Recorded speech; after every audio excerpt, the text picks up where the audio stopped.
So for creamy, we're going to put the mayo. Okay, how much? Yes, about a cup. About a cup in there? Okay. Yes. And then what do we want to do after that? About a tablespoon of Dijon mustard. I love me some Dijon Yes. mustard. Why that as opposed to regular mustard? That's a little generous. I wasn't ready for that. Okay, then we're going to use a little red wine vinegar. Okay. Just a little bit. A Just splash? a little bit. Okay. That's a little splash. Okay. And that's pretty much it. Cool. For the creamy. And I'll get this mixing up while we get Poet started on try do this the one. whisk. Okay, and for you, you're going to use, non-creamy this is a non-creamy. We're going to use a little bit of the maple syrup. Ooh.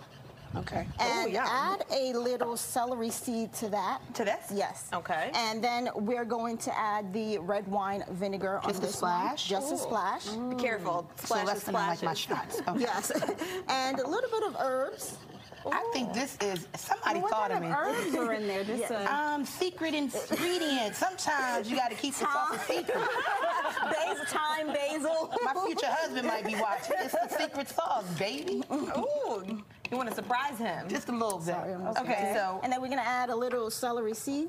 Okay. Perfect. And then do we mix this in with the cabbage? Yes. Nice. that didn't take long at all. And I'm doing the smoked A paprika. little bit of smoked paprika. A little bit. Look at that. How do you know when you've That's used it. too much? You will smell it, and then once you taste, the flavor will be too much. And that's the same thing for the vinegar as well. You'll know when it's too much. You taste it a little bit first. We're probably going to need a little bit more for this, but that's okay for now. So if we wanted extra creamy, we just add some more mayo. More. Yes, on. yes. You ladies keep working. That is perfect. My mama ain't lazy. Yes, We gonna do this here that is thing together. perfect. Perfect, yes.